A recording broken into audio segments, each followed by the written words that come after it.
Welcome to Adventures with a Very Small Lathe. The competition's over and it's time to announce the winner. Thanks so much for entering or just joining the conversation. The competition announcement got more comments than any other video I've ever uploaded, and I'm stoked that the discussion stayed positive and encouraging right up to the deadline. The ideas and contributions were fantastic and really inspiring, but I clearly made the competition a little bit too complicated to enter, as there were a handful of entries that weren't quite valid.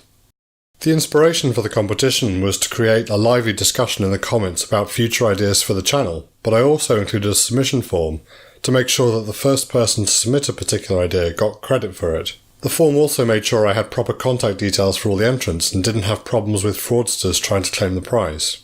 In order to be valid under the rules, an entry had to include both a comment suggesting an idea and a submission of that idea using the form. The first announcement is the winners of the prize for overall contribution to the discussion.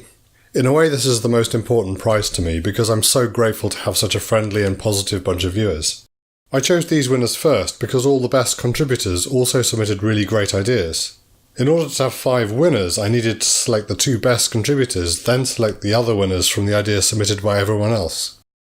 The winners chosen for best contribution to the discussion are Atelier de Bourgogne and Emma's Spare Room Machine Shop.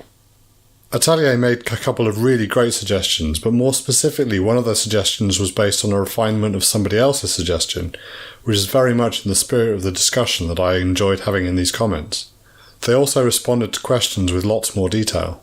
Emma Ritson has been a source of inspiration and support for this channel since it began, most recently awarding me first prize in her own competition. This meant I was delighted when she so obviously made the biggest contribution to the discussion and was the most obvious candidate for this prize. One of Emma's suggestions particularly inspired me.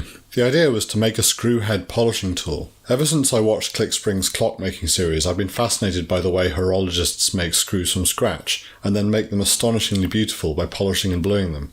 This is definitely an idea I'll make at some point. Before I announce the 3 winners for best idea or suggestion, there are a few honourable mentions. The first is this idea by My Flags Upside Down, which may have been intended as a joke, but actually turned out to be really inspirational. They suggested using the small lathe to make an even smaller lathe. It's often said that the lathe is the only machine tool that can be used to make a copy of itself, and as soon as I saw the idea I immediately started thinking about how I might go about it. The project would be hugely ambitious and I'm not sure I'm ready yet, but I may well do try at some point. Sadly, the idea wasn't submitted via the form, so isn't a valid entry. The second is this very brief philosophical discussion about whether forbidding criticism is the right way to promote discussion, started by No Way Jerk. Without further ado, the 3 winners of the prizes for best idea or suggestion are, in no particular order, as follows.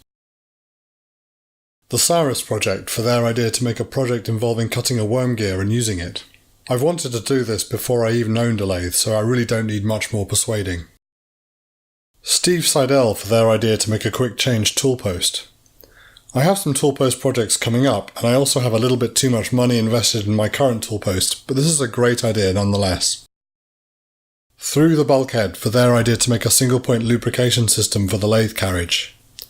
I had to go away and do a lot of reading before I really understood what this idea was about. Even if I never pluck up the courage to do it, I've learned a lot just from the suggestion. Congratulations to the winners and thanks to everyone else for their suggestions. I'll be in touch very soon to get your shipping addresses, and then I'll get the figures sent out as soon as I can.